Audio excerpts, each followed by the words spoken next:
Sri Guru Namaha. Very warm welcome to all and all present here physically and also virtually for today's study circle meet on Union Budget Analysis 2021 for direct tax practitioners, regular for practicing chartered accountants. I welcome once again for today's event.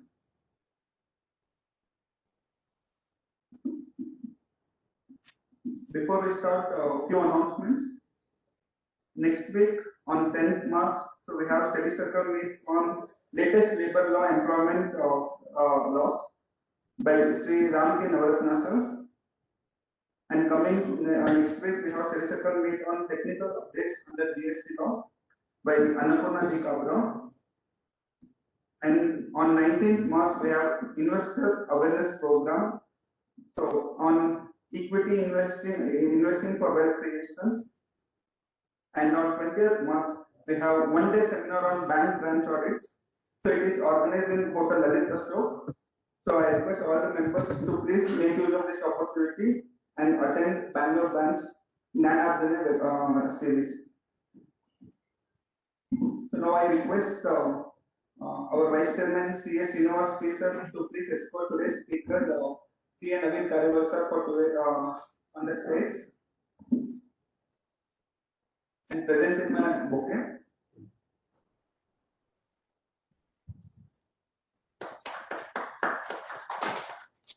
Welcome, sir.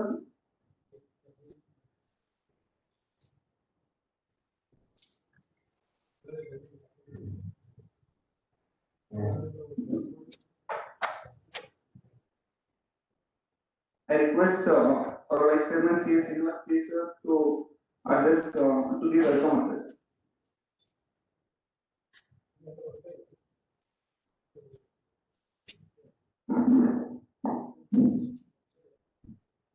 Good evening, ladies and gentlemen. I welcome you all for the third physical and virtual CP study circle after the new team taken over on 19th February. I acknowledge the presence of our immediate past chairman, Ravindra Skore, also in this CP study circle. Welcome, Ravindra Skore. This today our chairman has given an opportunity to start this program due to his other schedule. But surprised to see that even though we have a physical and virtual, we are seeing very few. Generally, Naveen S. Kariwal taking a session on union budget and direct tax assessments, all is to be full. Maybe because of we have given an opportunity to join members on virtual. So a lot of members are joined on virtual. And as we see our Union Budget 2021 presented by Nirmala Sitharaman, prima facie it looks like that generally any budget happens, any slab rate changes happens, we think there is a lot of changes in direct taxes, but that's not the case. This time, Madam has not touched anything on the slab rate changes, but she has changed a lot of policy matters. But Naveen sir can only explain that. We love to hear his session.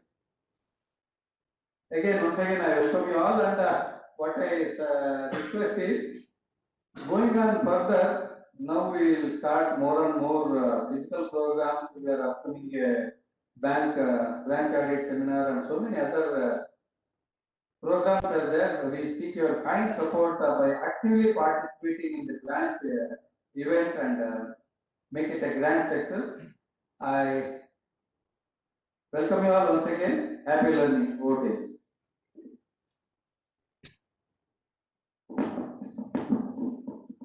Thank you, Srinivas sir, for your welcome address. So before we start our technical session, brief introduction about C.A. Naveen Kariwal sir.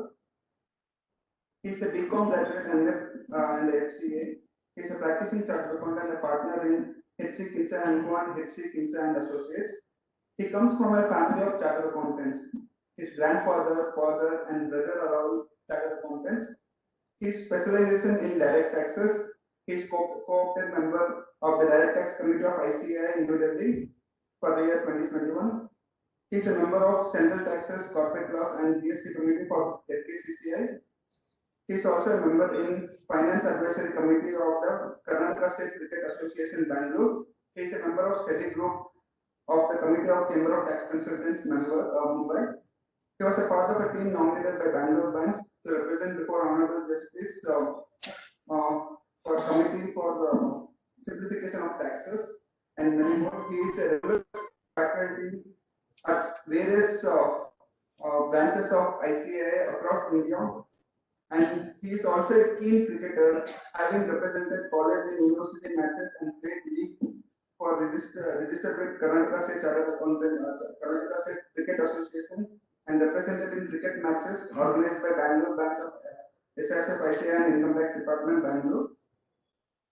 So, moreover, he is a very down-to-earth person and a very enjoyable person, and with his session, so everyone will have a lot of knowledge. I once again welcome today's speaker, C.A. Naveen Thakur sir, and over to you, sir.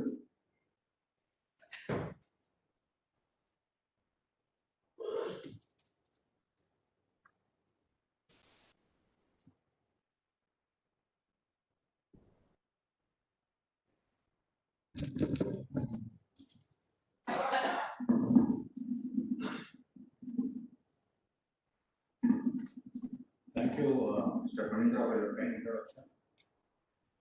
Immediate past chairman, Sri Ravindra Pore, who has made us all proud by making Bangalore win the best branch award in India. And he just reminded me when I entered the institute that I am entering the institute after 1 year, exactly on 3rd of March 2020. Under the chairmanship of Ravindra Pore, I had taken a session of ESBS. There are more than 10 commissioners of income tax had gathered, and that all was jam-packed 1 year back. So he reminded me. And today, anyway, we have a good number of members online. So that's nothing to worry because of the peculiar circumstances, of the age. Now, what is there in this budget? There are 79 amendments, my dear friends. Around 79 amendments in this budget. Please do not make the mistake of thinking that there are no amendments made. As we go, we will try to explain the background, the purpose, the object of the amendment, and why it is brought in the statute. So if you see, as Srinivas, our vice chairman, rightly pointed out, and Pranindra also rightly pointed out, there are no changes in your slab rates. What could Madam do? Up to 5 lakhs, it is hardly 5%. Beyond 5 lakhs, up to 10 lakhs, it is 20%. There, I think she would have tinkered. Psychology of the person says up to 5 lakhs, 87 a rebate or 12,500, whichever is less. I need not file any return of income. When I go beyond 5 lakhs and up to 10 lakhs, the rate shoots up to 20%. There should have done a little bit tinkering, but there is no cause to complain. Beyond 10 lakhs, it's anyway 30%. So as such, there are no increase in rates of tax. Now, that 115 DSC, which Madam brought in last year, it's a good strategy for chartered accountants to think over wherever an individual or HUF has not claimed any exemptions or deductions under section, your chapter 6 basically. Then you can think this year, you can plan from this year. Then you know that new regime under taxes, 115 DSC would be more beneficial. Like first 2,50,000 nil, next 2,50,000 5%, next 2,50,000 10%. Next 2,50,000 15%, next 2,50,000 20%, etc. So more than 15 lakhs, it will be 30%. So that will be beneficial only when there are no deductions to be claimed. That you can just plan out accordingly, which is now applicable from next assessment year onwards, 115 DSC. So slab rates, we just went through, it's all the same. Even if you see your rebate is also same, 12,500, or if the total income does not exceed 5 lakh of rupees. Cooperative society rates are same. Up to 10,000, 10%, 10,000 to 20,000, 20%, above 20,000 it is 30%. Now, surcharge 12% of tax where the income exceeds more than 1 crore of rupees. And health and education cess is as usual 4%. What about firms and local authority? It is tax rate is 30%. Surcharge is 12% of tax where the total income exceeds 1 crore rupees. and education cess is same. Now domestic company, there are 4 rates. Now domestic company, what it says, they are talking about turnover. Earlier, if the turnover was 250 crores, now the 250 crores is increased to 400 crores. If the turnover of the domestic company is less than 400 crores, the tax rate would be 25%. In India's case, it is 30%. What about surcharge? 7%, where the total income is more than 1 crore, and 12% where the total income exceeds 10 crores.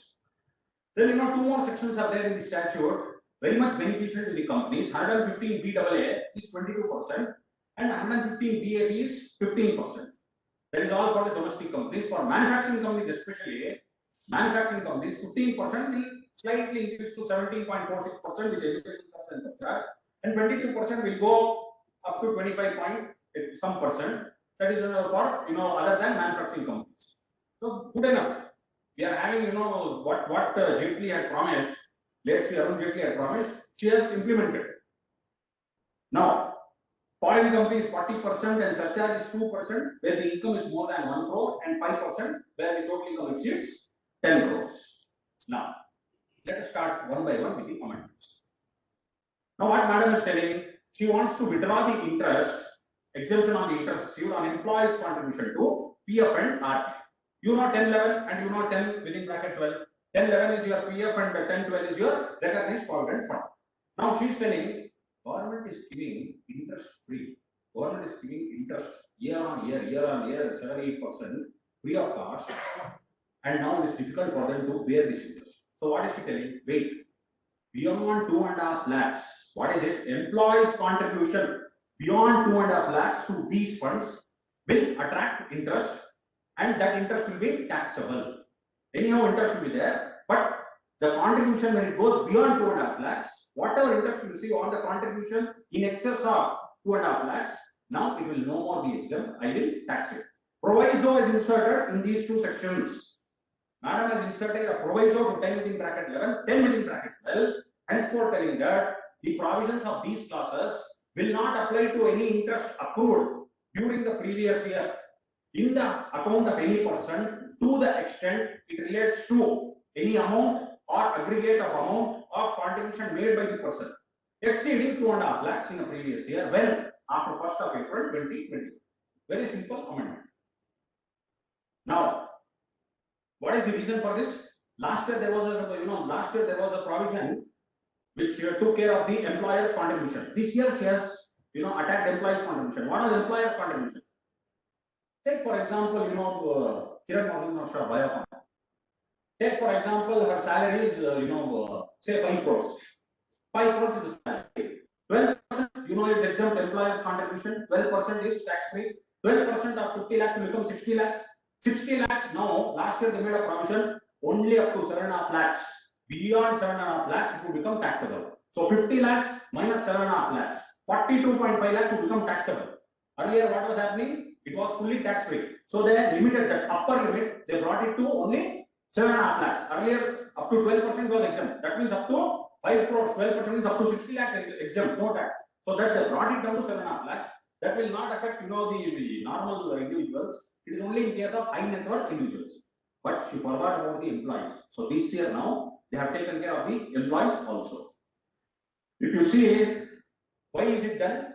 There are 4.5 crore subscribers or contributors to the EPF, out of which 1.23 lakh crores are all of HNIs who contribute very huge sums.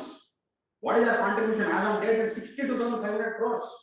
And I told you, interest rate, assured rate, free of cost at 8%. They are not bothered. You are giving me only 1.5 lakhs ATC.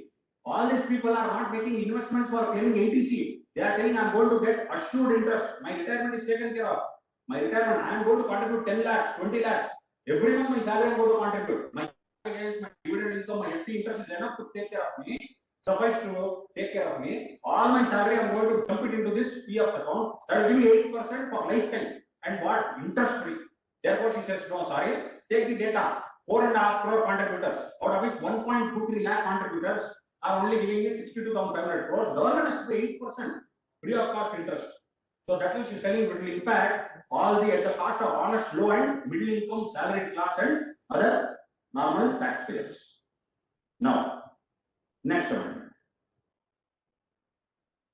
What about this LTC? You know, because of COVID, our travel is restricted. This amendment is for LTC. Under 10 within bracket 5 leave travel concession, you know, whatever LTC you get, you use it for a travel for yourself or for your family members for any place in India, then it is exempt. Now she's telling you could not travel, don't worry. Cash component, whatever LTC you have received, what to do? Incur specified expenditure. What is that specified expenditure, sir? What is the specified expenditure? She is telling that expenditure which should be incurred by an individual or the member of your family during the specified period on what? On all goods or services which are liable to GST. What is the rate of GST? 12% or above. And that person also from whom you are purchasing or you are taking the services, that fellow also should be GST registered vendor or service provider. So it's telling you spend the money. You can't get exemption because you could not travel because of COVID pandemic, particular circumstances. Spend the money on what? On specified expenditure. What is specified expenditure? That will attract GST at 12%. You should make the payment only by check, by account by check or other than cash. And then those registered, service providers and vendors should be registered under the GST. What is the specified period? I told you the expenditure should be done in the specified period. Specified period is 12th of October 20 and between 31st of March 21. Now, what is the amount of exemption? Amount of exemption shall not exceed 36,000 per person or 1/3 of expenditure, whichever is less. 1/3 of expenditure means at least you have to spend 1,08,000. Then only 1/3 will come to around 36,000. Now, next one. Very simple amendments, but they have gone in depth there. All the tax planning devices have been plugged, and all the tax planning loopholes have been plugged. Now, this ULIP, what is Madam telling now? 1010D is there.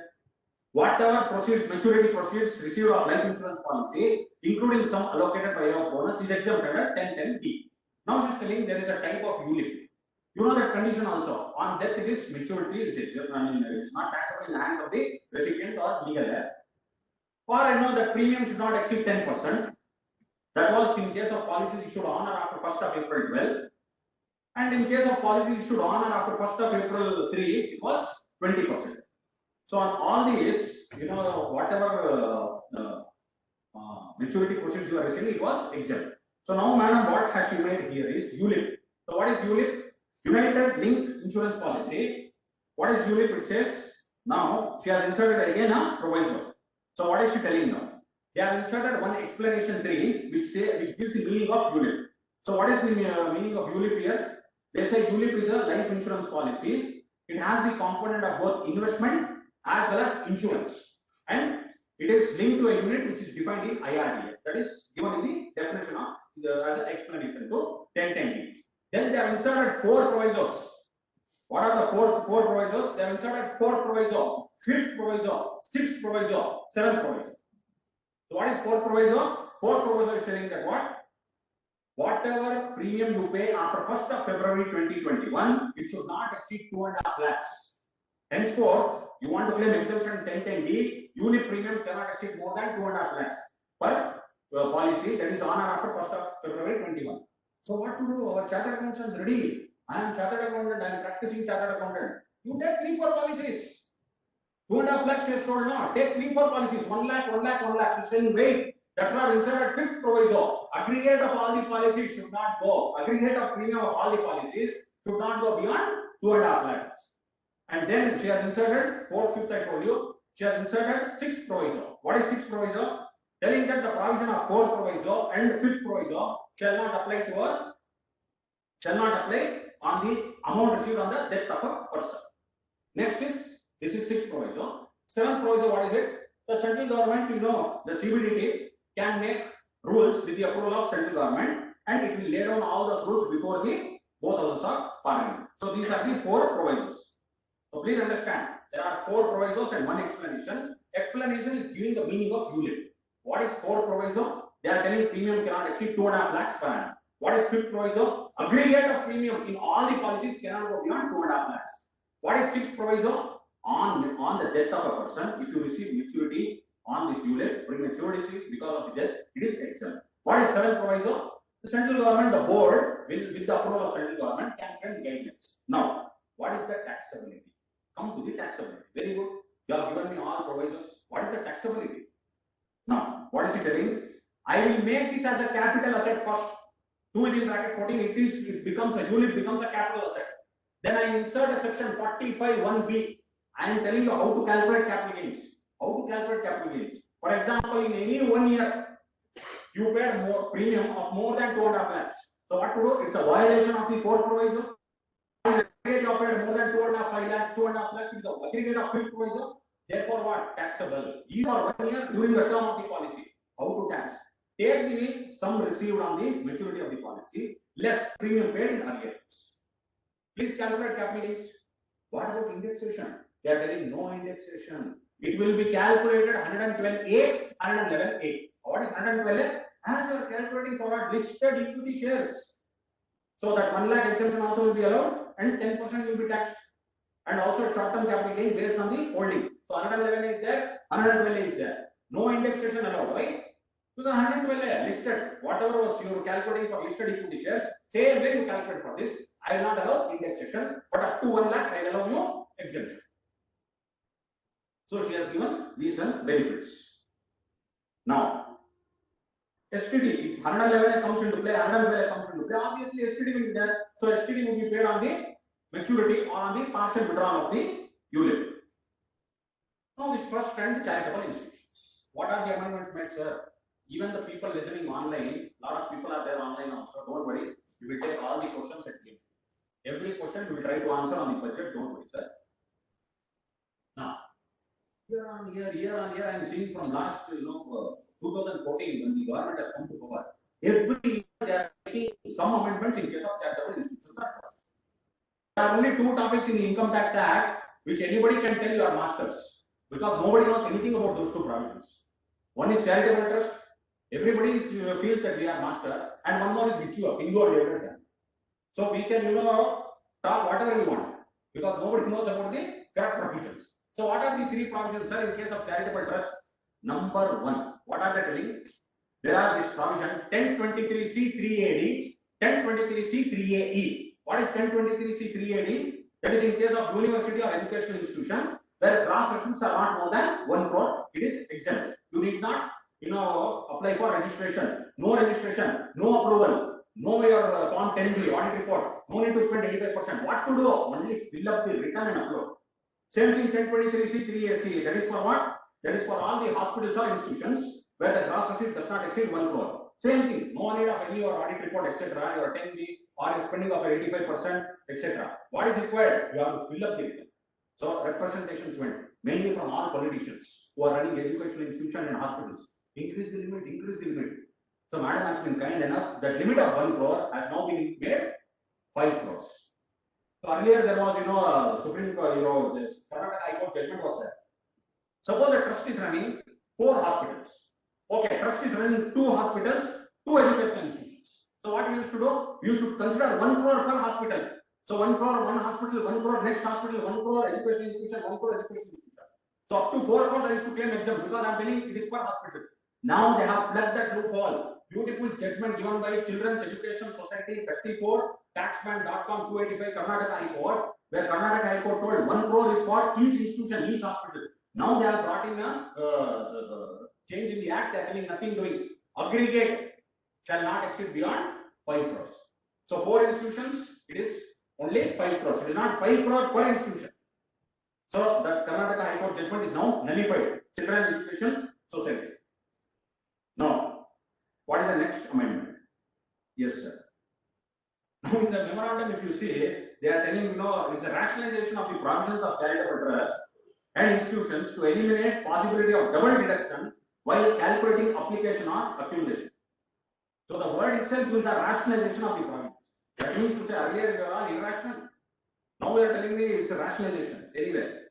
So what is the amendment here now? Now they are telling earlier see corpus fund, you are getting corpus fund. What people used to do very smart. You are getting corpus fund. Last year there was an amendment.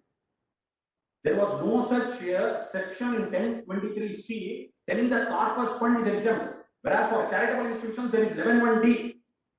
Amount specified earmarked for a specific corpus, it is exempt. It will not come in the commutation provision. So last year's budget they made an amendment. 3rd proviso was inserted in 1023C. They are telling corpus fund is exempt in the hands of all 1023C institutions. That was last year amendment. Now they are telling you people have become very smart, all their educational institutions, first, etc. You are getting corpus fund, very good. It is exempt, good. Whatever corpus fund you are getting, you are spending for your specified objects and again getting application. So the law is saying you are claiming double deduction. Corpus fund is exempt. Whatever you spend out of that corpus fund, again you are claiming application. So now we will stop this. They are telling whatever comes from corpus fund, if you spend this year, if you take a loan from corpus and you spend it for specified objects, I am not going to make it tax free. So what to do? They are telling you redeposit it in corpus fund. Then I am not going to tax you. You took a loan from the corpus fund and you spend. I am not talking about 15% exempt. They are not bothered about that. Whatever you spend out of corpus, they are telling out of the current year income, redeposit into the corpus fund. Because corpus fund you claim exempt. Again you withdraw from the corpus, you spend for the application of the trust and you claim expenditure again. You claim the application again. I am not going to allow. No problem. Again you redeposit in the corpus fund. I shall again allow you credit. Yes, sir. Yeah. Now, next amendment they are telling excess application by charitable trust not allowed to be carried forward and adjusted against income of subsequent. Now, this what are happening every year on year. Excess is spent by charitable trust. There are 11 High Court decisions, Supreme Court decision in Subros Educational Society 2018, 303 CTR 1 and 166 DTR 257, Supreme Court delivered by Supreme Court on 16th April 18. Supreme Court judgment was there. Excess application we used to carry forward and set off in the year of shortfall against the income of the trust in that year. Now they are telling nothing doing. Court is telling in ITR. Supreme Court told in Subros International Educational Society, in the ITR there is no column. You please provide that column. So now they have made an amendment itself. In ITR also there was no column. So now they are telling nothing doing and no section in the act also. No section in the act, nothing in the return. How to carry forward, how to set off. So now it is removed, sir. No more excess application. You cannot carry forward or set off in future years in case of a trust. Again, one more Supreme Court judgment nullified. We are fighting up till Supreme Court levels, and now one stroke, all the judgments are nullified. All 11 High Court decisions and the Supreme Court decision itself is nullified. Several judgments were there. Gujarat High Court in Plot Shwetambar, Bombay High Court Institute of Banking Personnel, Madras High Court in Matri Seva Trust, Delhi High Court in Raghuvanshi Charitable, our own Karnataka High Court in Ohio University Trust College, etc. This again nullified. Now, amendment about goodwill. Now they are telling you again goodwill. You know that 2 within bracket 11 defines intangible asset. How intangible asset is defined? Know-how, patents, copyrights, trademark, etc. Any other similar nature, any other asset of similar nature. Goodwill was not defined. So Smith Securities Supreme Court judgment was there. They told yes, you can avail depreciation on goodwill. Why? Because any other nature, any other asset of similar nature, they put goodwill there. Now they are telling, court is telling, now they brought in a provision, nothing doing on goodwill, no more depreciation allowed. Goodwill will become like land. Whether self-generated goodwill, whether acquired goodwill, whether purchased goodwill, just put it in the land. It is just a showpiece now. You have put it like a land in the balance sheet. No more depreciation allowed. What more Supreme Court judgment nullified? So just remember now, goodwill is like land. Just keep it there. No more depreciation allowed. Then question comes, sir. Now we sold goodwill. We claim depreciation in earlier years. We sold after 2 years. Amendment is from this year onwards, this budget onwards. Very good, sir. How to calculate? Capital gains only. Sale consideration less goodwill. How to calculate cost? Less depreciation claimed in earlier years. Cost of goodwill minus less depreciation claimed in earlier years. Then you claim. You claim as a deduction. Very simple. Henceforth, there is no cost, sir. It is nil. Next. So all this is amendment. This is all the sum and substance of the provisions.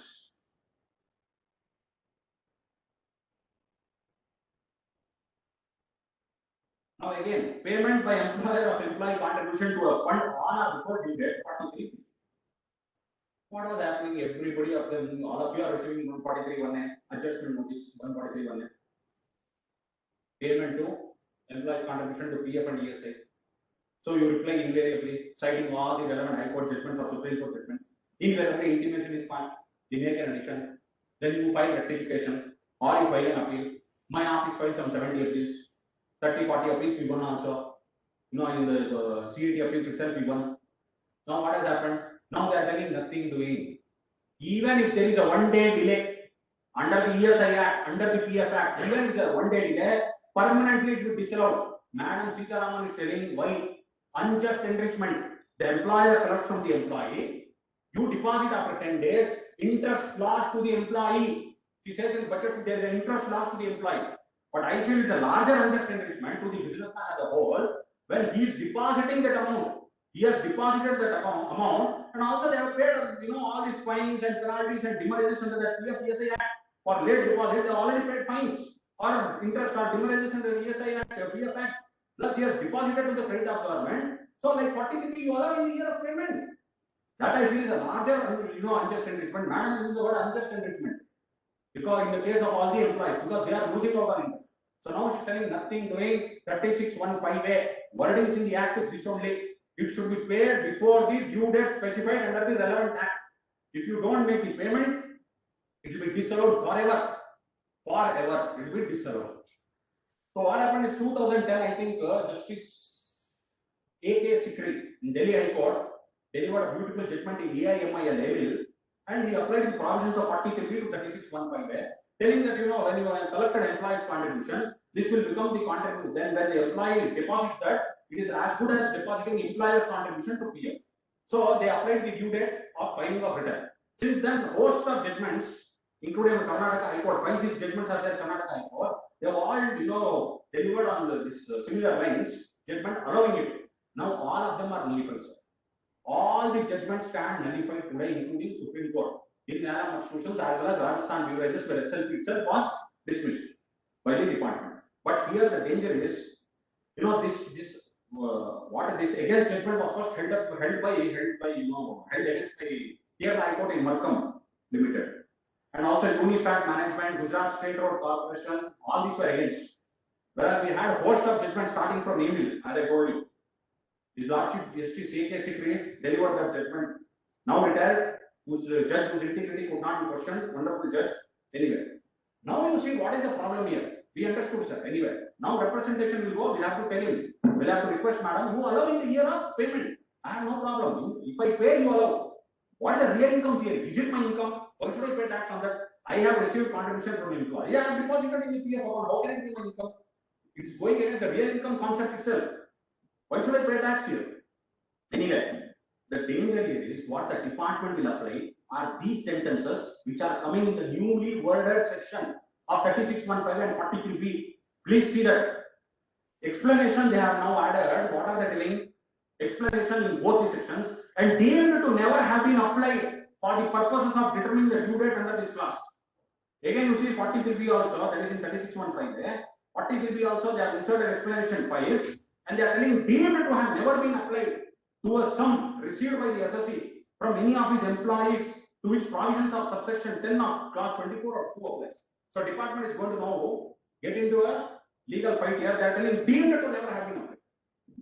That means what about the prevailing cases? Now I told you 70 appeals in the office file. Say 30 cases we have won, 40 cases are pending.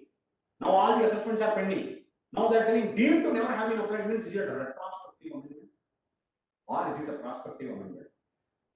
By the nature of this government from 2014, they have made very few retrospective amendments. They only want to make prospective amendments. They do not want to trouble the associates. So we'll have to wait and watch what stand the department takes. Probably, after this year onwards, they may consider adding all the delayed payments. Probably in the earlier years, they will allow based on all the judgments.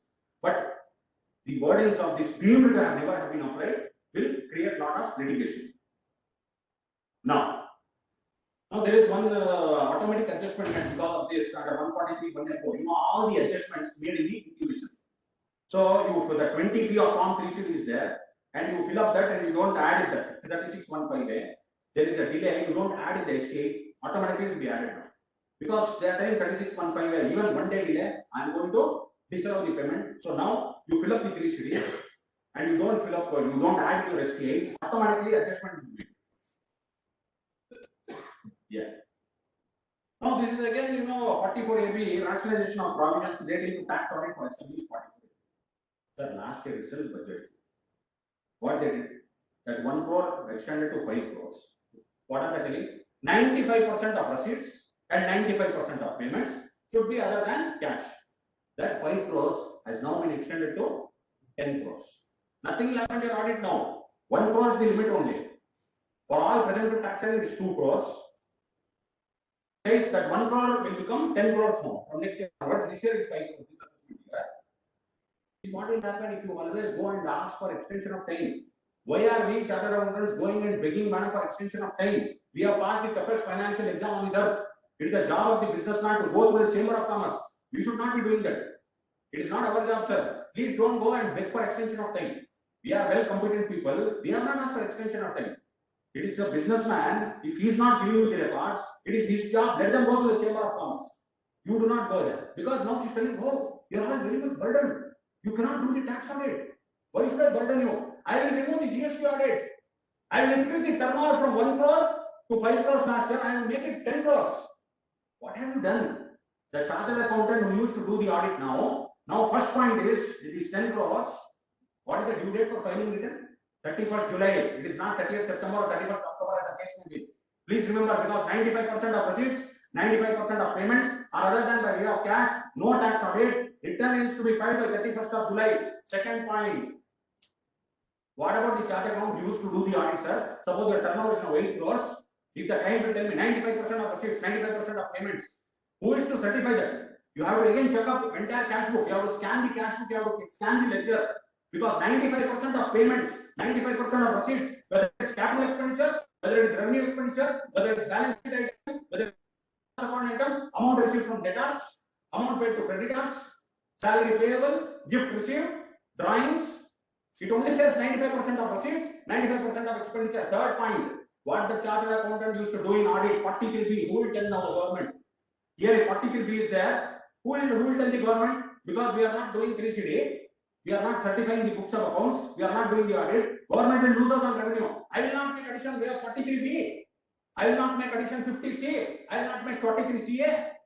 Transaction less than stamp duty guideline value, government has forgotten the importance of chartered accountant. I would have told him about 269SS, 269T, 269ST. Any amount received more than 2 lakh rupees in cash, all this are certified in the audit. You have forgotten all this and you have just made the amendment, increased to 10 crores. So what will happen now? Again, tax planning year will be followed all over India.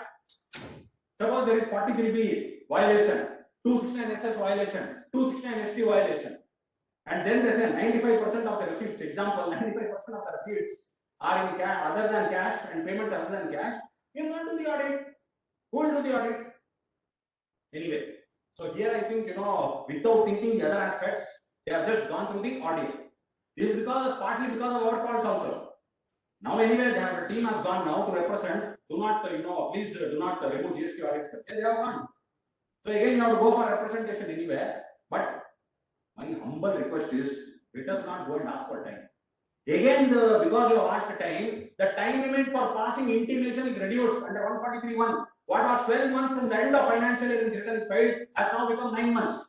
Time limit is reduced for issuing scrutiny notice under 143(2). What was 6 months from the end of assessment year in which return are filed has now become 3 months from the end of the year. How many times will you ask for time? What was 30th September 143(2) has now become 30th June. Again, what is the time limit for passing assessment order under 143(3) and 144?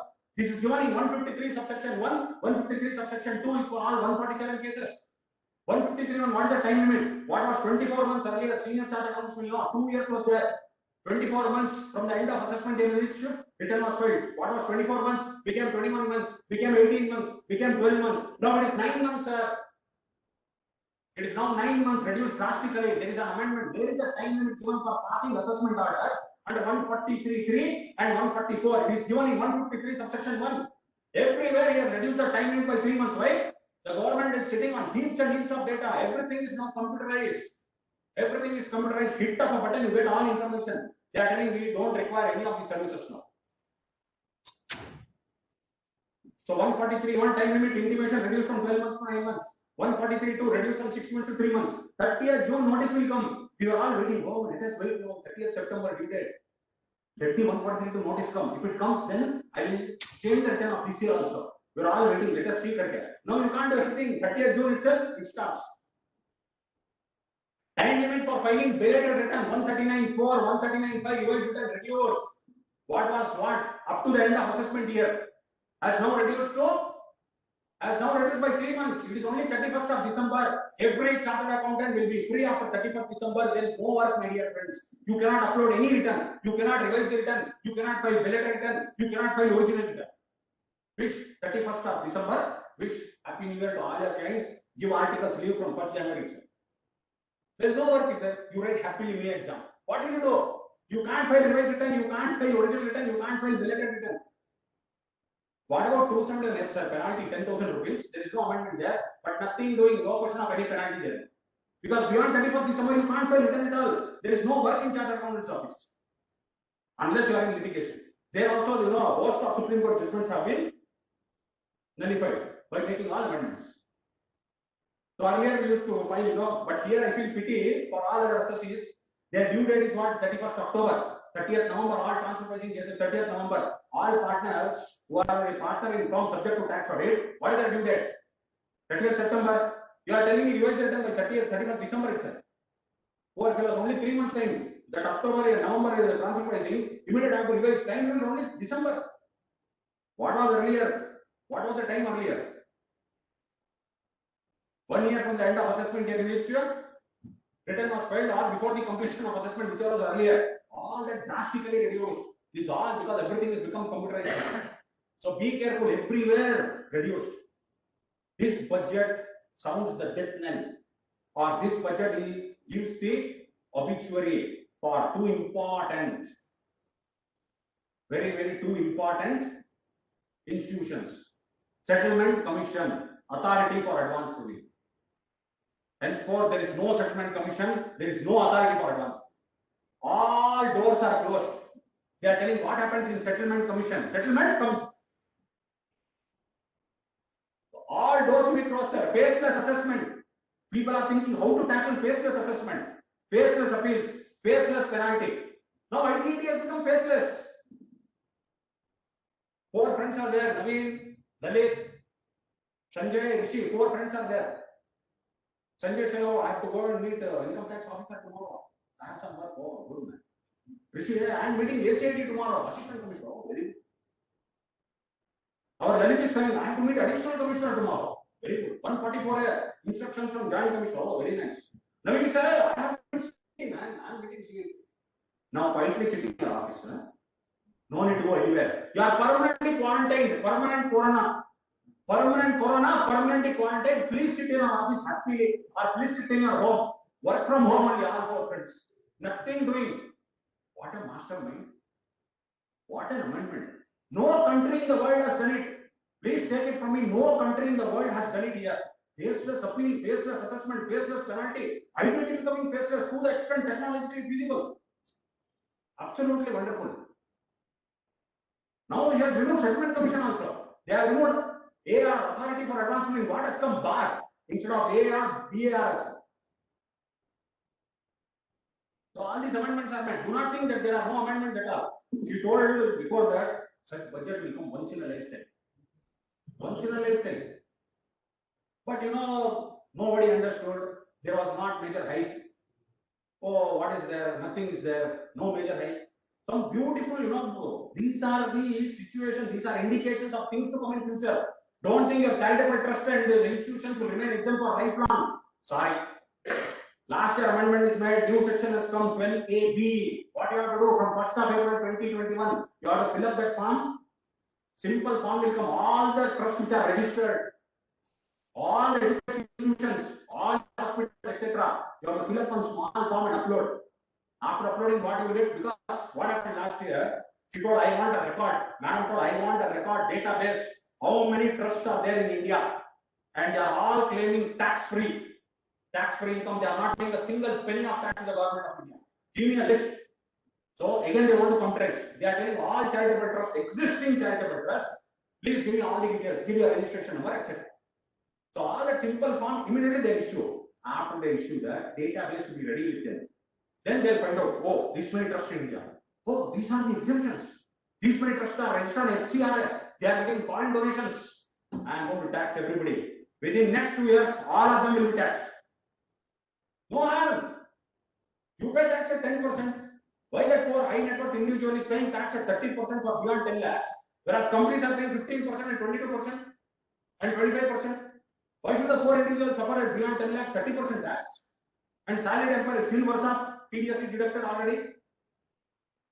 Now they are telling 75th year of India's independence almost next year. I am going to give a gift to all senior citizens having turned 75 years. Very good. What gift you are giving, sir? Madam? Those senior citizens who are receiving pension and those senior citizens receiving interest from a bank in which pension is also credited, only for those you need not file return of income, provided bank has deducted all TDS. One more headache for bank. Bank will tell, what do I know? Does bank know how to deduct TDS? So senior citizens who should not file return of income, do not worry, all of them will file return. Only those senior citizens who are receiving pension and also interest from the account in the same amount in which pension is credited. If you are having dividend income, or you have one more bank account, or you are having your sold some shares or some other mutual funds, etc., dividend, etc., you will not come under this clause. Probably this may, benefit some armed personnel or some government employees, etc. This was a suggestion given by our past president of India, Shri P.N. Manmohan. Anyway, this much is only the benefit given, not much benefit. In any case, if a senior citizen wants refund, how to get the refund? You have to file return of income. Unless you file return of income, you will not get the refund at all. Gone are the days, sir. Now, when you fill return of income, when you do the audit, what you have to do first?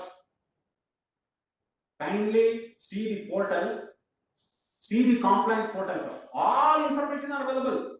You take 26 years Part G, Part H, GSTR 3B, they are giving you 12 months sales and purchases.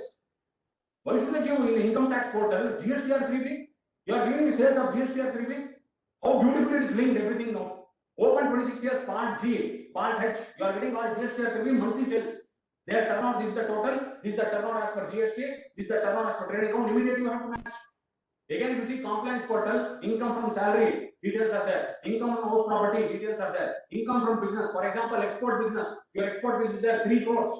The detail will come there. Suppose it is 4 crores, they will tell. CBIC has shared the details of income tax, it is 4 crores, you would have shown 3 crores, whatever. You have to give the reconciliation. Then again, capital gains. From this year onwards, whatever dividend you have received, details is there. Whatever capital gains you receive, so on sale of listed equity shares, you need not take the trouble of filling up. Everything is available in the system now. Even capital gains. That is why department told, I will give you pre-filled return. I will give you pre-filled return. That is the logic. For 1 month, they told you file the return today, and you upload your audit report today. After 1 month, file the return. This is the reason. I am giving you all pre-filled return. They are telling. Okay, not tally, but some data. At least they are going in that direction where they give you a pre-filled return. What is the necessity for a chartered accountant then? Every data is available online. Why should you do tax audit, they will tell? Anyway, you are filling up your Form 360. How beautifully you fill up Form 360, 44 clauses? Not applicable. So why do they want audit? 44 clauses are there. At least we need to prepare for around 75 sections of the Income Tax Act to fill up 44 clauses of Form 360. You are going to bother. Nil, not applicable, nil. This is what the government has expectation from the chartered accountants. Again, be careful. The Vivad Se Vishwas scheme, which is going to end on 31st of March, is the best scheme of the Indian government since its formation in 2004, under the premiership of Shri Narendra Modi. The best scheme. Wherever you feel you are not standing on sound technical issues, if it's a technical issue, pursue the matter. If it is not a technical issue, it's concerned with all your penny stocks, or it is concerned with your, your bogus purchases, etc. The best time come under VSBS, declare and pay tax. Only rate of tax you have to pay, only tax, no interest, no penalty, no prosecution. Permanent closure of the dispute. 2005-2006, you will be fighting. For example, penny stock is there. 5-6 you have been filed, it was in CIT appeals, it went to tribunal, again got remanded back, again CIT appeals took up the case, again CIT appeals dismissed the case, again it went to tribunal, again you have asked for cross-examination. So that guy Mukesh Choksi flew down from Mumbai, he came to the department, you sat with you, recorded the statement, etc., etc. Instead of prolonging the case, you have some more time up to 31st March. And also, what are they telling? Tribunal has given a beautiful judgment at the time. What are they telling? Associate filed the appeal after 1000 days delay. Don't worry, sir. Even if there is delay, please file your case, please. What the terminal is telling. There is no case for condonation of delay. But my dear friend, in the condonation of application, in the reason, what have you written? You have written that I intend to go for BSPS. That is why I want you to condone the delay. The court says this is good enough criminal case. This is good enough for me to condone the delay. I will admit the appeal even after 1000 days. And I will allow you to come under BSPS. So grab the opportunity with both hands. Do not think that the senior chartered accountants used to go to the department and the chartered accountant who passed out yesterday. They are all different now. Where is the question of experience now? Where is the face value? All have become faces. Where is face value? Appeal is going to department now. Commissioner knows him. Well, the additional commissioner knows him. CIT knows him. All the young learned chartered accountants, all the experienced chartered accountants, you are on par now. Now what will? No face value, sir. Only your knowledge will come into play. How well you read, how well you understand, how well you draft. You draft in a simple manner which is understandable. What is faces assessment? Your notice is coming from after 1st of April, it is called NFAC. Now it is NEAC. After 31st of March, it becomes NFAC. National E-Assessment Center will become National Faces Assessment Center. As of today is NEAC, then REAC. Then there are 4 units: assessment unit, verification unit, technical unit, review unit. One order passed. Most wonderful scheme. Today your case is selected for scrutiny. Notice comes from Delhi through REAC, Regional E-Assessment Center. You upload the details. That your NEAC gives it to an assessment unit. That assessment unit may be in Bombay. Then assessment unit will issue the notice asking all the details. Now you submit all the details. You have to do the verification. That verification unit will be in Nashik. So verification unit will do all the details. Now verification unit, they have all doubts. They want to have some more information on our accounting standards, on our ICDS, on valuation, etc. 50C value, stamp duty valuation, etc. They will push it to technical unit. They cannot push. Again, they have to take permission of father. Who is father? They are all sons. Father is NEAC. They are all sons. Son has to take permission of father. Father will push it to one more technical unit. That technical unit will be in Calcutta. That technical unit will give all the details. To whom? They have to give to that verification unit. But again, that will go to NEAC, then come to technical unit. Then it will come to your assessment unit. Then again, review unit. They will review all the orders. Draft assessment order is being passed now. They are not going to make 7 additions. They will give you a draft assessment order. You file your objections again. Again, if you file your objections, and what they will do? Again, that process will start again. It will go to one more assessment unit, not the same assessment unit. What a beautiful process. Even against the draft assessment order, please file objections with all the details. It will go to a different assessment unit. Again, same procedure will start. And they have reduced the time limit now. They have reduced the time limit. Nothing going to department. Go through the act peacefully. Read very well. Keep run and marking. Our old grammar book, run and marking. Improve the English. Keep run and marking. Improve the grammar. Draft well in a language which he has to understand. You can't see him. But this is India. HLNS, already phone calls are being received. Sir, your case has come anyway because you will sign the audit report. My name will be there, office name will be there, number will be there. Somebody will contact from somewhere. It may be a chartered accountant, it may be some other person on that behalf. But you have to coordinate between 4 units which are elsewhere, everywhere in India. You cannot do it. If any such phone call comes, please tell them thank you very much. May God bless. That's all. Thank you very much. And let me tell you, this is all my personal opinion. This scheme will be failed by the department itself. To the advantage of the SSC. Why? Now the department will say, entire department has become faceless. And they used to come wait for me. I used to make people wait for an hour, 2 hours. I said, come tomorrow, come day after tomorrow. I used to roam in all Lal Batti Gadi, and they used to call me Saab. My seal was there, my name was there, IRS seal. I have become faceless. What to do? Don't do anything. Return income accepted. No additions. No demand. I will not collect any money on behalf of the government. So what will happen? Advantage to the chartered account, advantage to the SSC. They will tell no. Please please never be under the impression that huge additions will be made because they cannot understand. Even the personal hearing is also there, sir. Even video telephony, that face will become blur. And you can definitely, personal hearing is there. Even that you can ask. There is no problem there. Do not worry, all the assessment, 9 after AS, we got some 75 scrutiny assessments. 90% all now return income accepted.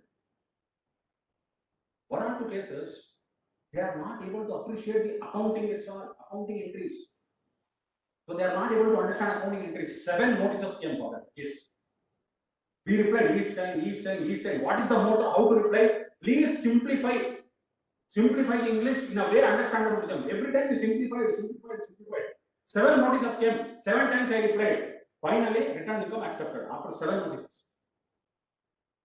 Again, don't make the mistake now. There is a new column now on online portal. If you go seek. If you are seeking adjustment, seek is there one word now. You have to click that seek, write down there. Immediately you will get 15 days time. Immediately you are going to get 15 days time. New enabled last week. Again you put so 15 days, they are going to see all that. Now again, do not think that notice whatever they send, my dear friends, they will send it to your registered email ID. Your registered account anyway will come. It will come to your email ID. It will come in a WhatsApp app now. Beautiful WhatsApp app will come of the department. Followed by SMS alert, real-time alert. Where is the question? All the advocates, all the brilliant chartered accountants, 143 not served. I got Supreme Court judgment. No question of non-delivery now. And you can't be that smart also. You have to go online just to see whether notice has come. See that? Don't download. Okay, just keep as it is. Even then the computer will capture. If you see also, they will capture. Don't think that, hey, let me see. Oh, just keep quiet now. Hey, notice we didn't receive hard copy. You should take that post, that cover, date of issue, date of service. That fellow used to come. Hey, don't come today, come tomorrow. So that one day delay is there. I have got so many judgments. Nothing doing, sir, now. Take the notice and worry about your accounts. Prepare neat and clean accounts and reply whatever is asked for. Again, remember 271 AAD is there. Anyway, Ravindra Kore's regime, I spoke for 2 hours on only one section, 271 AAD, just to remind you now. Why? Because there is an amendment in this year's budget. Even will be attached.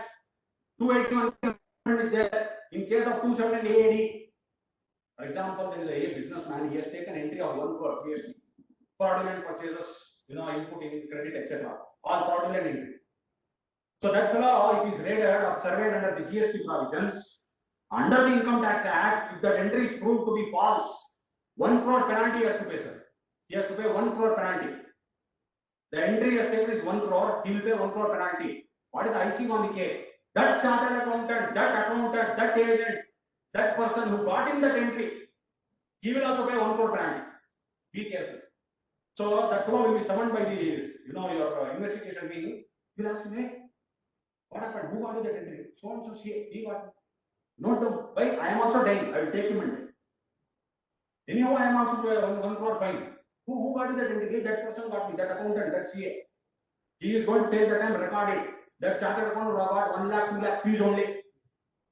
There is no such provision in the law, restricted to the amount of fees.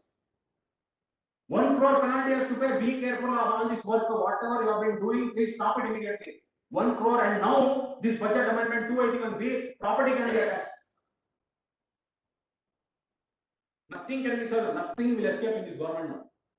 Be careful. Scheme after scheme after scheme will stop continuously. Since you see, within 1 month of becoming the premier of this great country, form what is called a special investigation team.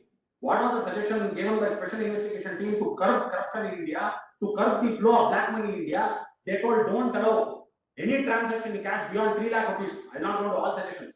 One suggestion given by SIT was don't allow in India any cash transaction more than 3 lakhs. Sri Arun Jaitley brought in a provision of 269 ST, read with 271 DA. They reduced it to 2 lakh rupees. And the penalty is 100% penalty. Like this, lot of amendments have been made. Then you see, idea scheme was brought in, foreign UFIA was brought in, undisclosed foreign income assets, etc. A lot of schemes are brought in. All their failures, don't worry. All their failures. But this, after 20-25 years, all these reforms are much needed, which will catapult India into a super country. It will become a super power because of all these reforms. The impact will not be seen today. It will be seen over a period of time. So we as chartered accountants, partners in nation building, you have to be careful of all these provisions. Be careful. 269 ST, partner introduces capital in his firm. 3 lakh rupees, one entry is made. Firm has to pay 100% penalty, sir. Immediately in the books you have to see whether you have passed one day only entry 3 lakh rupees or is it 1 lakh. Be careful. All these are very important. Again, partner withdraws money from the firm. You will tell, oh, I withdrew my capital, interest, salary, balance, etc. Very good, share of profit. You withdraw 3 lakh rupees, one entry in partner's books. Partner has to pay penalty on 3 lakh rupees cash. Father has given gift to son 3 lakh rupees on his birthday or any time. Oh, my dear son, out of natural love and affection I have towards you, I am giving you 3 lakh rupees. Stamp paper ready, 20 rupees. That affidavit format is there in office. Immediately print, sign. Sorry, sir. 269 ST, 3 lakh rupees, son has to pay penalty of 100%. Per se, gift is exempt, but 269 ST will be involved. 3 lakh rupees have to pay penalty. So all these, a lot of provisions are there. Be very careful. Anyway, so a lot of provisions you have covered. Again, this 4480 presumptive taxation, we represent before Justice R.V. Ishwar Committee at the time, sir, make it 33.3% for all professionals. No. Professionals are all rich people. I will not budge below 50%. So please, take our suggestion to the central government. No. We requested 33.3%. No. We'll make it 50%. Very good. So 4480 professionals, 50%, all fine, sir. What amendment they have made in this budget?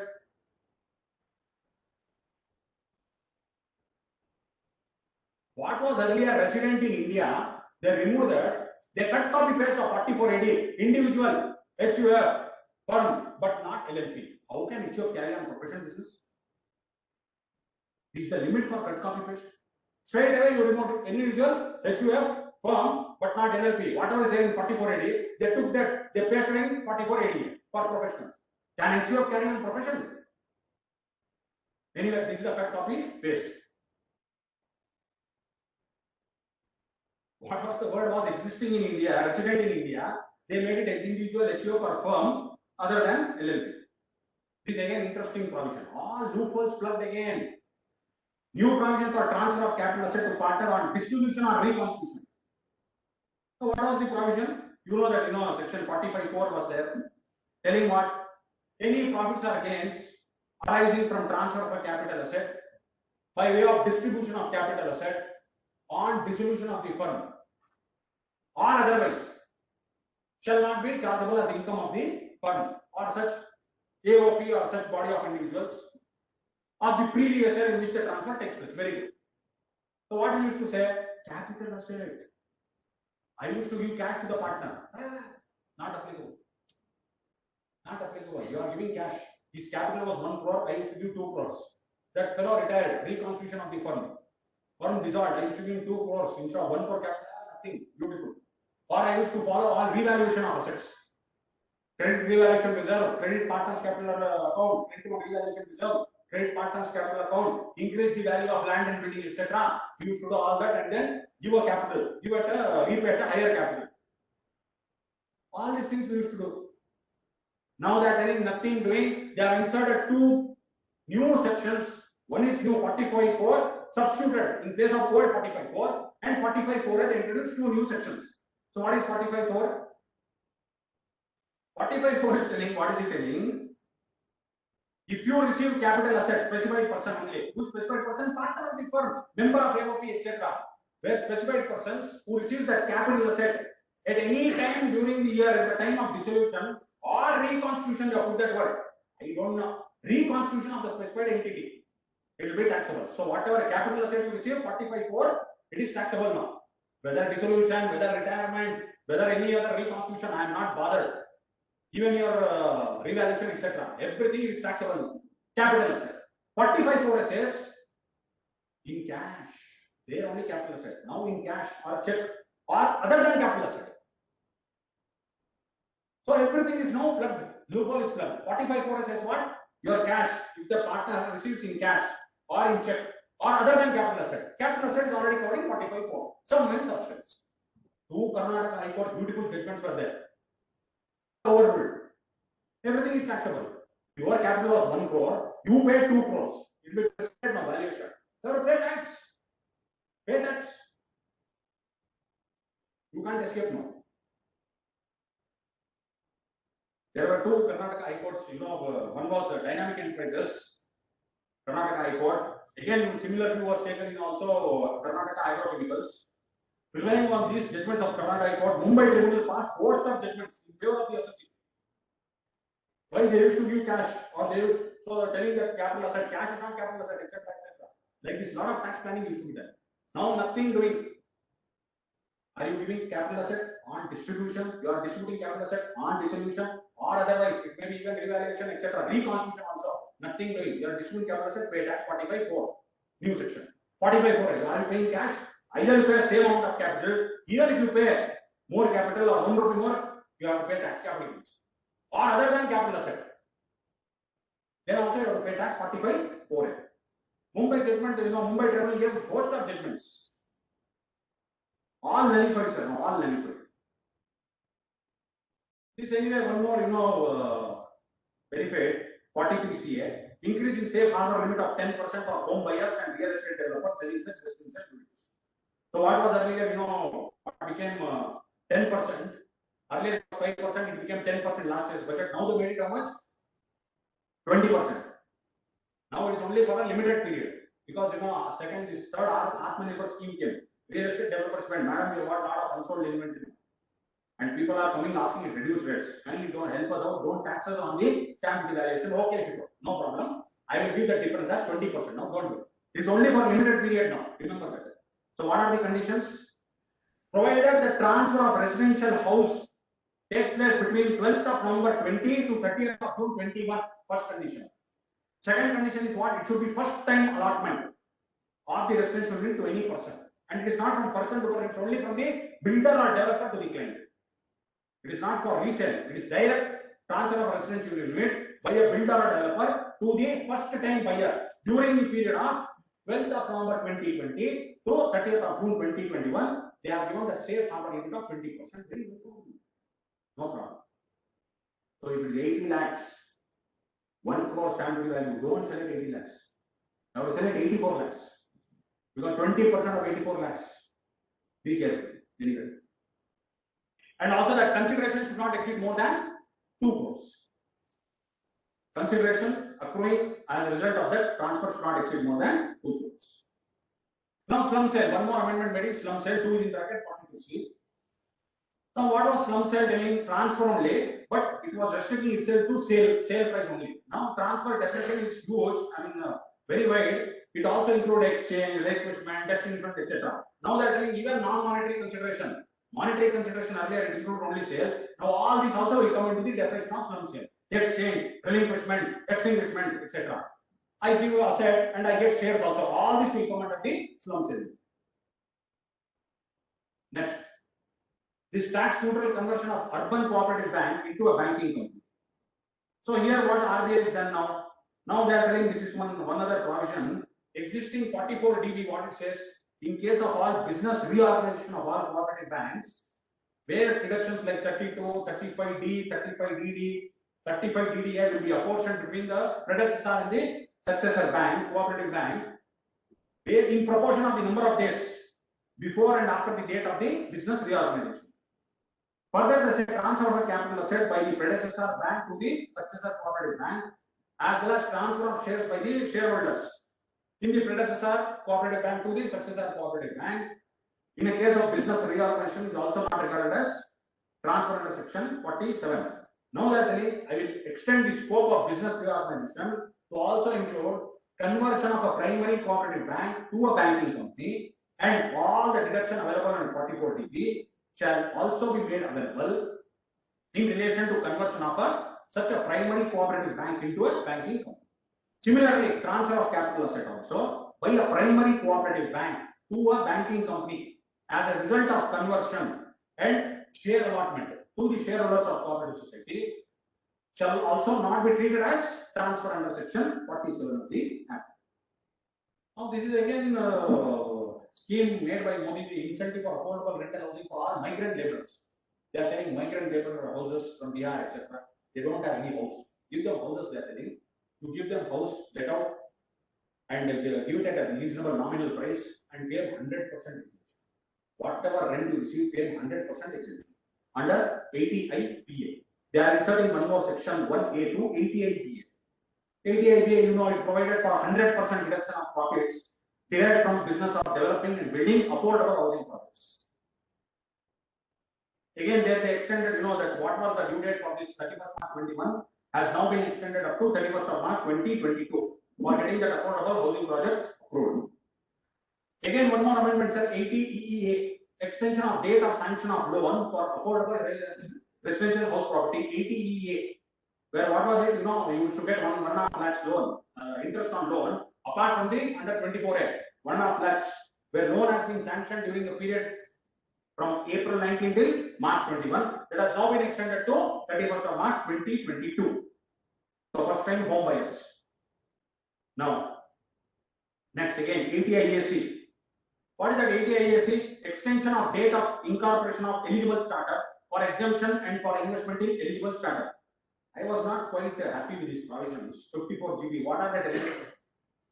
Entire life you work for one house. They are telling you sell the house. Very good.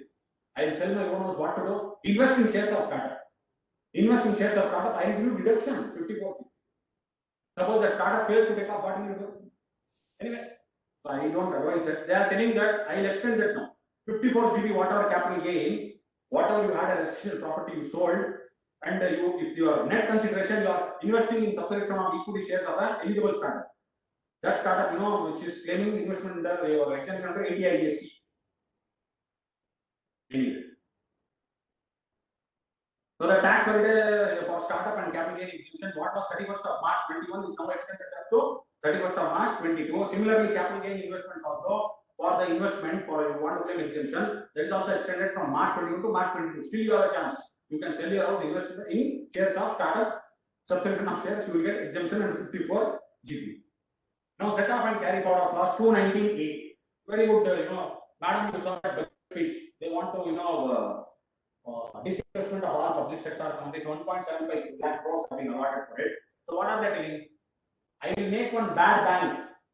All NPAs of this bank transfer to the bad bank. Transfer all the NPAs to the bad bank. Transfer all the losses. So what will happen?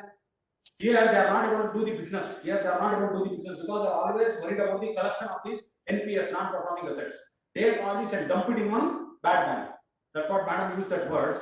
So here you can do the business happily. So they are telling when you are transferring all these NPAs and all the losses will increase there in bad bank. No, for them also they are telling don't worry, we will give you opportunity what to carry forward and set up that loss. Fresh period I will give you under 72A. Don't worry, they are giving. So that is one more good thing. You know, 72A, which provides provisions made to carry forward and set off of accumulated loss and unabsorbed depreciation in the case of your amalgamation, demerger, etc. By one public company to one more public company, in order to facilitate the strategic disinvestment. Next. Your TDS, TCS advance tax. Yes, sir. So this first is this exemption of dividend. In the case wherever dividend is declared to the business trust REIT and InvITs, they are telling no more TDS. It is exempt. Then your advance tax relaxation for dividend income, they tell you don't want to do dividend. You are taking dividend in November, we are receiving in March, example, you are telling you to calculate from first installment itself. June in the company, June or your other cases from September, December, March.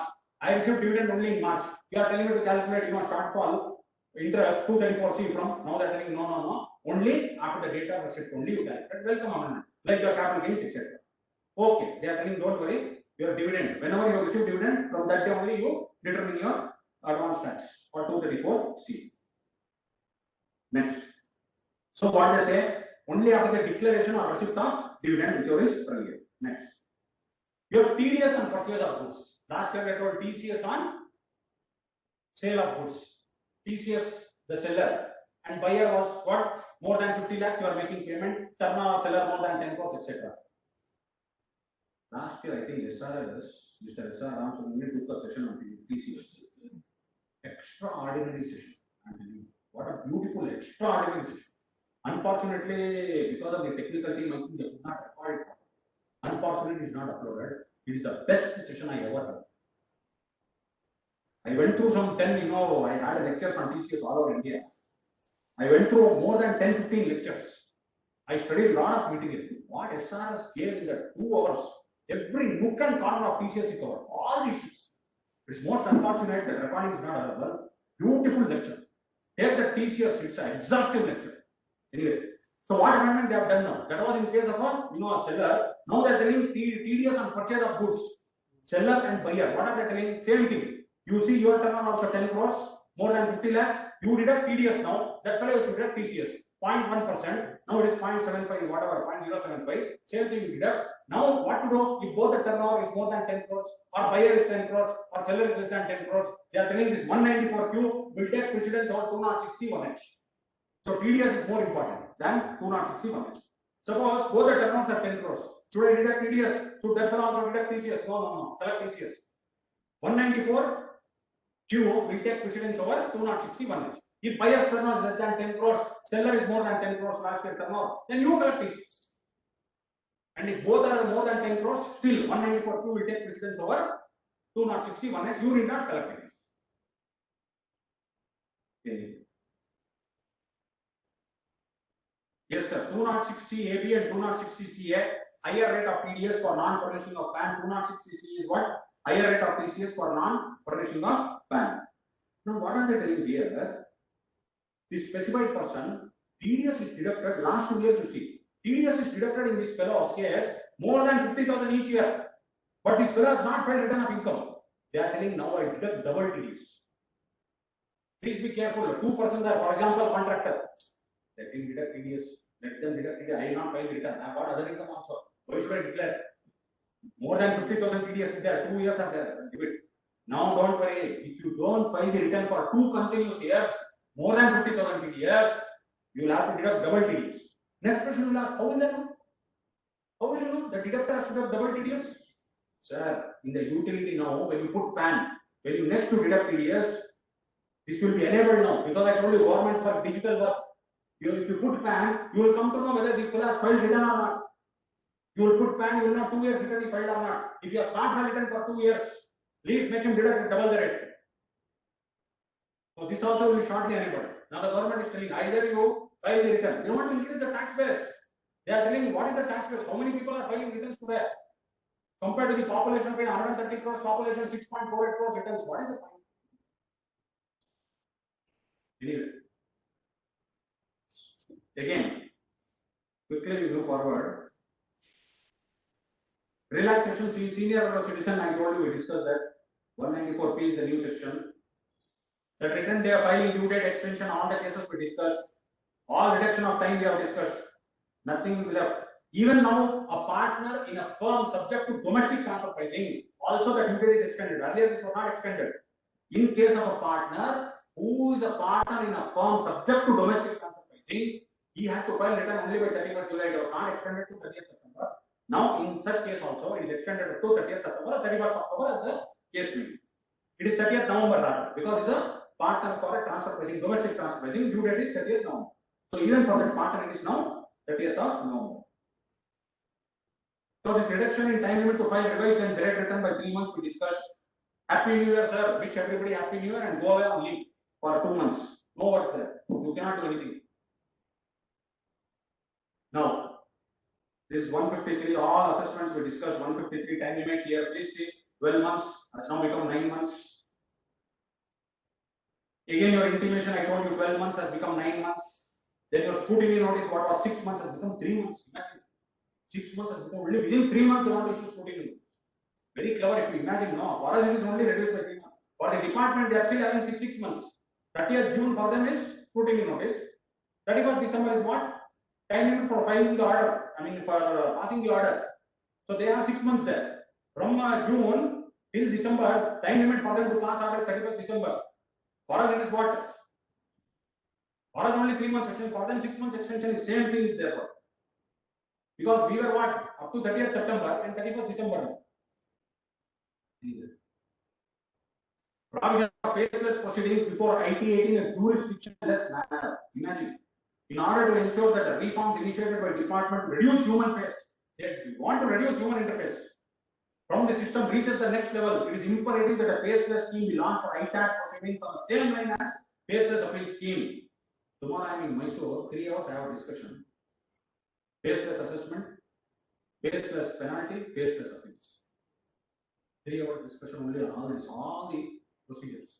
Mysore branch is invited to physical session. Plus all the budget amendments. Anyway. So for this, they have inserted a new section 255, subsection 7, subsection 8, subsection 9. Already, you know, sections are inserted in the Act.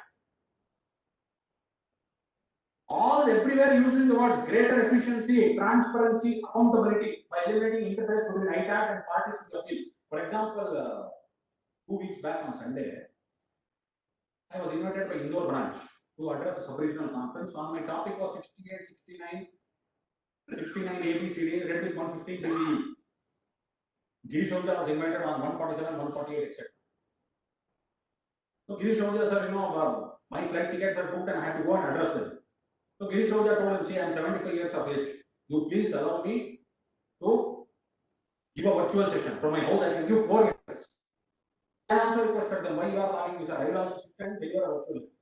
Having gone to the airport, I came back all the way. They agreed and we started. So now see even tribunal, why I am telling you, see this tribunal, they are telling what now? Efficiency, transparency, accountability. Eliminate the interface between ITAC and parties to appeal in the course of proceeding to the extent technologically feasible. Optimizing the utilization of resources through economies of scale, functional specialization.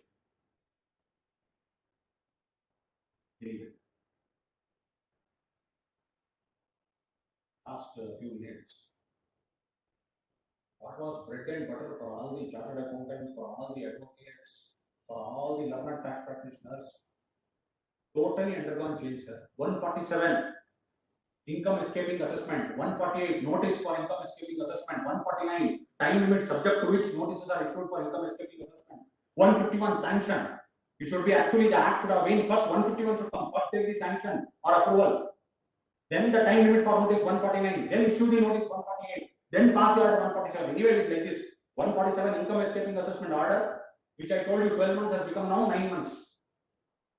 148 is issue of notice for reassessment. 149 time limit subject to which what is the existing provision? Up to 4 years, beyond 4 years, up to 6 years, beyond 6 years, up to 16 years. In case of a resident in India having any asset abroad. If you have got a bank account abroad, you have got an investment abroad, you have got a shares abroad, mutual funds abroad, etc. Property abroad, you have property in Sri Lanka, not disclosed to the government of India. The word reason to believe, it is removed from the statute, sir. 60 years, 80 years, lot of Supreme Court judgments, reason to believe, reason to believe. You are always arguing before the courts, is reason to suspect. Lot of literature is written, books and books, all cases are down the drain, sir. They removed that word reason to believe. They are only telling information, books of accounts, documents.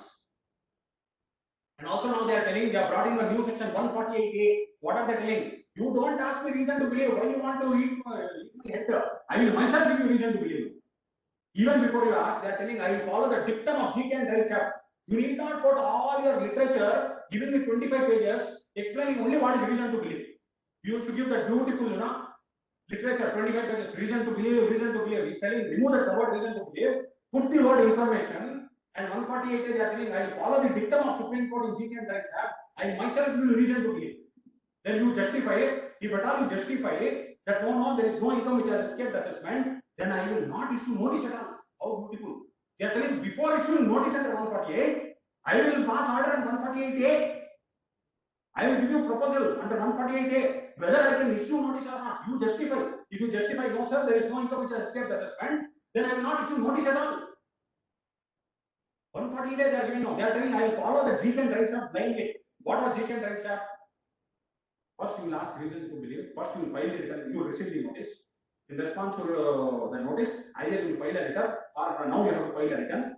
Then you will ask copy of reasons recorded. Then they will give you reasons recorded copy. Then you will file your objections. Then that fellow will dispose of the objections as if it is an order. And against that you can't file any appeal. You can only file a writ petition. Okay. Then scrutiny assessment proceedings will start 143 to order will pass 147 read with 143. Now they are telling, I will give you 148A. Don't worry. You prove that there is no income which has escaped assessment. I will drop the proceedings. But again, one more amendment is there. 6 years period reduced to only 3 years. 3 years from the end of assessment year. So normal cases, reassessment only 3 years now, not 6 years. Again, in case of search, 153A, 153B, 153C, all deleted. What is there now? All this merges into 147 only. They are telling in cases of search that 3 years only you have to file, but where income which has escaped assessment or where this undisclosed income or concealed income, up to 10 years I can reopen. If beyond 3 years, up to 10 years, in any of the year, the income which has escaped assessment, concealed income is more than 50 lakhs per annum. And only I will reopen for that year also. How beautifully they tell. I will not reopen under 147. They are telling I am not going to reopen for all the years. 3 years anyway I will reopen. 6 years has become 3 years. I will go beyond 3 years.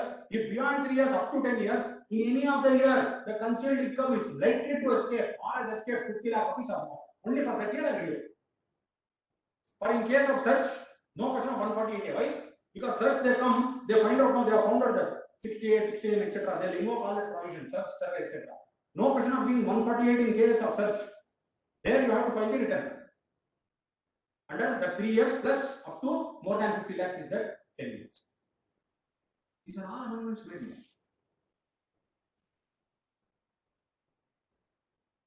And after 31st of March 2021, there is no 153A. All searches after 31st of March 2021, no 153A BC. Anyway, all these searches were done now. Medical knowledge, all were searched. All these old provisions of law will apply. New provisions will not apply. After all searches after 31st of March. So basically, and now whose approval you have to take? For a search and survey today, whose approval you have to take? It is not like the olden days, you know, you carried your face value, oh, this year has come, this year has come. Whose approval you require? You require the approval of Principal Chief Commissioner of Income Tax in case of search and Principal Commissioner of Income Tax in case of a survey. Highest authority. No joint commissioner can come today, give approval. No joint commissioner, no ACIT, no income tax officer, no inspectors can enter today. Show me the approval. Is the approval signed by the highest person of this Karnataka Goa in charge? Dinesh Chandra Patwari, Honorable PCCIT, or a DJIT investigation. You are coming for survey. Who has signed? Now, when the issue goes to highest authority, that fellow would be on the verge of retirement. Why would he sign unless all the research is done? When you reach Principal Chief Commissioner or you become DJIT investigation, you are almost on the verge of retirement. Raise the question for him, you know, whatever approval he gives, sanction is taken for the highest authority. And today, my dear friends, faceless assessment, only international taxation out of it, your central charge out of it. Wait for 1 year now. This ITIT anyway has come. All this will become faceless. What will you do? And in survey, my dear friend, today in the case of a survey or a search, be careful. 68, 69, 69A, 69B, 69C, 69D. For example, Prakash Jewellers. Prakash Jewellers, if a person comes for survey, you find out 1 kg stock, 1 kg excess stock gold. Simple case I am taking you. No confusion. Prakash Jewellers, he came for survey. Yes, sir, approve. Yes, sir, Principal Commissioner of Income Tax. Thank you very much. Excess stock. Kg gold, say 50. Immediately invoke unexplained. Invokes unexplained investment at 69. Rate of tax is 60% as per 115 DBE. 60% rate of tax, 25% surcharge. 25% of 60, 15. 60 plus 15, 75. 4% health and education cess. 10% penalty. 115, 271 AAC. That is 10% of tax. 10% of tax is how much? 10% of 66, 85%. In case of a search, it can go as 108%. So be careful, record the statement carefully. Anyway, demonetization, my lecture is there. You can access all the case laws I've done, how to tackle, how to tell the source is from business income only. Don't record the statement wrongly and pay tax at 60% the surcharge and education cess, 85%. I've given all the case laws which says where did the survey take place? In your business premises. What did you find? Stock. How did I get the stock? From my business income. Or unrecorded purchases or from unrecorded sales. So therefore, what is the source? Source. Identify source. Create source. What is the source created? Where did you find the stock? In my business premises. It is business income. So what to do? 30% tax. I have no education. I want to pay 35% tax with all education, sir, surcharge, etc. How can you pay 85%? All the experienced practitioners are there now. In 1970, rate of tax was 90%. You are coming back, you are regressive in nature, you are going back to those days. A 90% rate of tax. I have no, sir, 35%, I have no problem. I want you to pay tax at 35%. You are telling me pay 85% tax? Be careful, that's why. Anyway. So 147 also we have completed. Very much welcome amendment. Reason to believe everything is gone, sir. No more 153A, B, C, etc. And again, you know, your Jet Airways used to rely upon Jet Airways on the High Court. What is the sum and substance of Jet Airways? Prakash Jewellers, I came for, you know, search. Or I came for survey, Prakash Jewellers. Okay, 148 was issued, Prakash Jewellers, 148. Telling that income is escaped assessment from your shop premises at Bangalore. But in the course, they found out that income has escaped assessment even at Mysore. But that was not recorded in the reasons. When they came here, they told there is no income which has escaped assessment in Bangalore. What are the reasons recorded? Income escaped in case of Bangalore shop, Bangalore premises. But when they came here, they found nothing is there here. But where is their income escaped assessment in Mysore? But that was not recorded. So Jet Airways, Bombay High Court, they told, what are the reasons recorded? Did you make addition on the reasons recorded? Reasons recorded is unescaped income. I mean, this undisclosed income in case of premises at Bangalore. You make addition on that. Then, even though you did not record reasons for undisclosed income at Mysore, you can make addition. But here they are telling, don't worry now. Even though addition is not made on the basis of reasons recorded originally, you can still make additions now. Dangerous problems. So recorded is what? For Bangalore, but I did not find any concealed income here. But now that you record, without issuing any notice, you please add the income. Assess the income at Mysore also, escaped income. That case is also nullified. Because, you know, explanation has come. New section 147, for the purpose of assessment or reassessment under this section, the assessing officer may assess or reassess income in respect of any issue which has escaped assessment, and such issue comes to his notice subsequently in the course of proceedings under this section, irrespective of the fact that the provisions of 148A have not been complied with. I never issued at all 148A. Last 5 minutes, then we can close.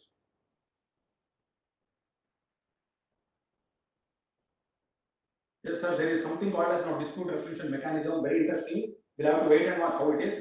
This only where return income is less than 50 lakhs and variation to return income is less than 10 lakhs. So they are telling why you want to travel to CIT appeals, tribunal, High Court, Supreme Court. Come straight away to dispute resolution. We have to see DRC, how it is formed. But all that survey, search, all those cases will not apply here. You know, survey have taken place 133A or search 132, requisition of 132A, or your 1990, etc. Information received in an agreement, section 1990 will not apply here. Only in normal cases only.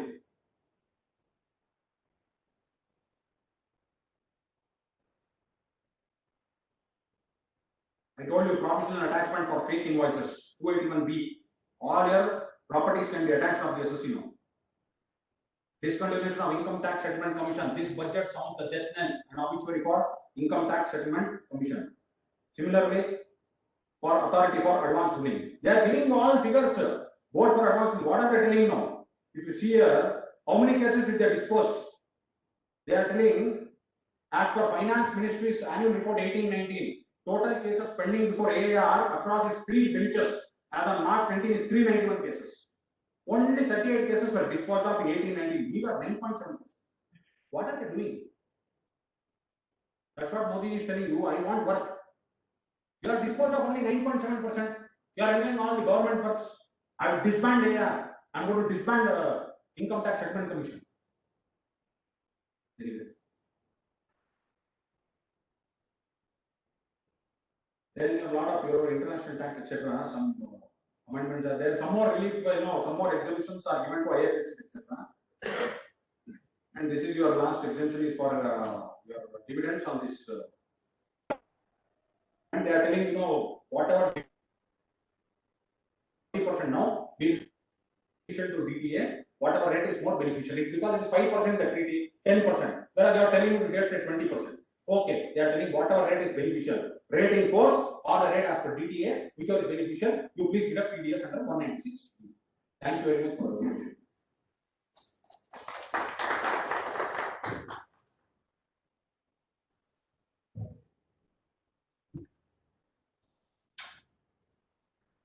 We take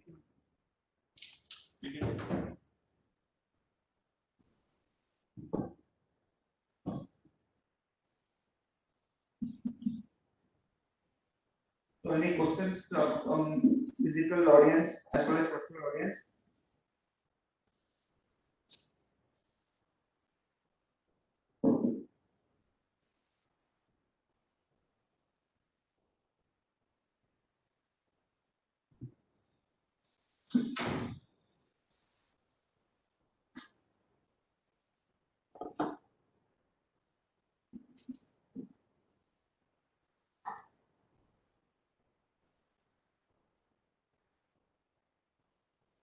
Thank you.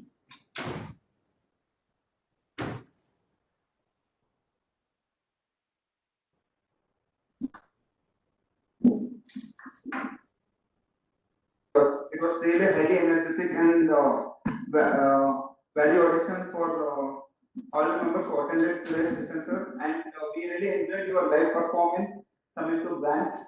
And on behalf of Bangalore brands, so I take this opportunity to express my gratitude and present this memento for today's speaker. Please give a big round of applause for this.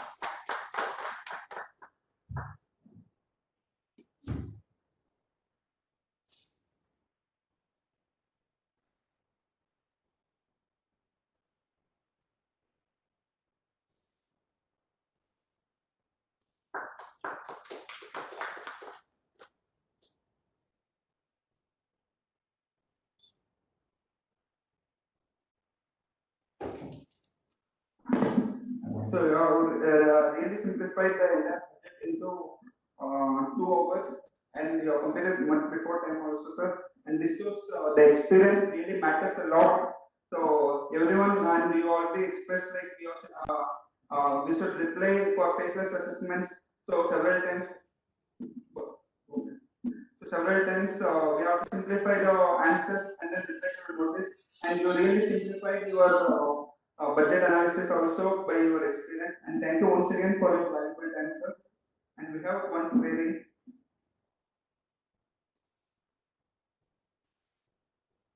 The one query I want to ask. Yeah, please. For senior citizens, 75 years is exemption. 75 years and above, that senior, it will not be filed, no?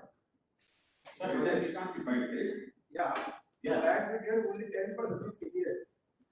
You're not going to get interest at all. I guess you have to factor it.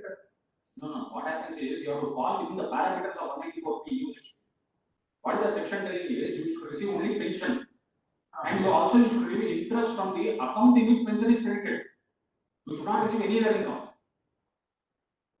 Then only, suppose you have one more bank account which you are receiving some interest, or you have got a fixed deposit, Yeah, fixed, yeah. or you have got RD, etc. Then you will not fall under this parameter. From the same bank it should be there. Okay. Suppose you have pension in SBA, Yeah. but you have your FD with ICICI. Yeah. It's giving more interest, for example. Then you are telling you are not eligible under this scheme. You should have account only with the same bank from which you are getting interest. The interest is there. Definitely. They will be only 10%. That's what they will. Right? All the interest should be from the same bank account. It is the problem. If senior citizens more income, more than 10 lakh, 20%. No problem, but bank will deduct the TDS there. Bank will deduct the TDS. 30% they will deduct. They will deduct. But you need not pay return, that's all. So bank, another headache for bank.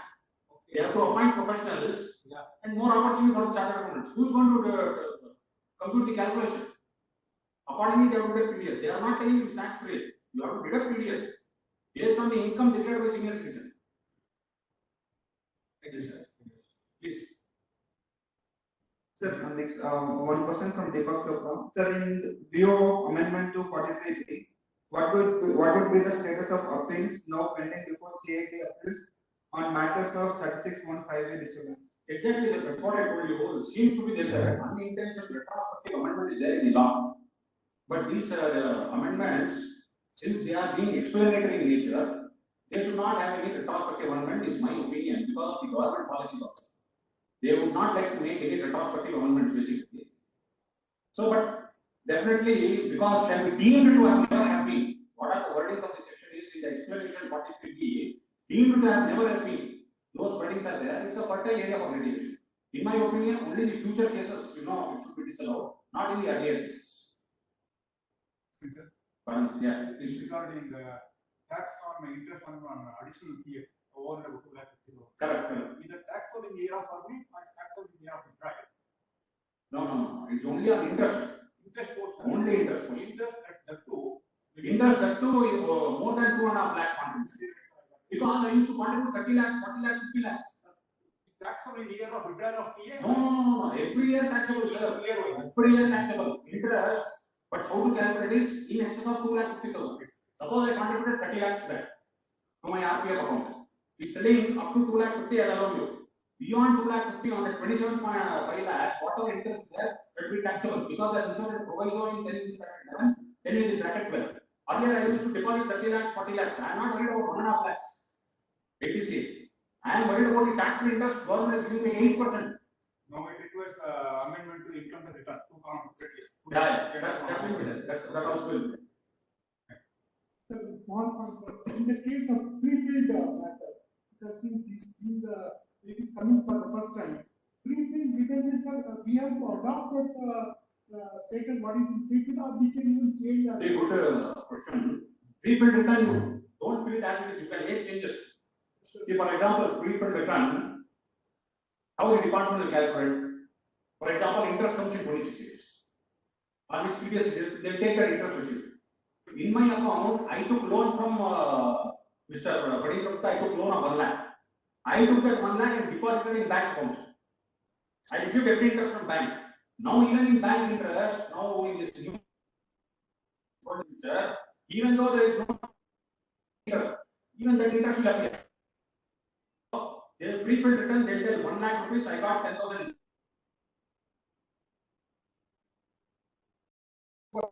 57.3, that's 6,000 rupees. But that will not come in pre-filled return, right? Because that department do not know. So that pre-filled return to that extent may not be correct. So that 10,000 rupees interest less interest rate of 57.3, only 4,000 is my tax. Whereas departments use 6,000 tax. Thank you. Okay. Thank you. I think only this is the question, sir. Thank you once again for your wonderful and valuable input, sir. Thank you. Thank you.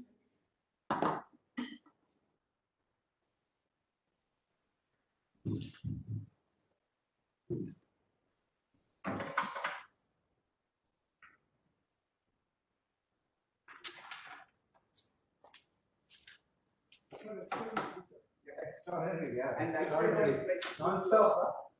Non-stop. non-stop.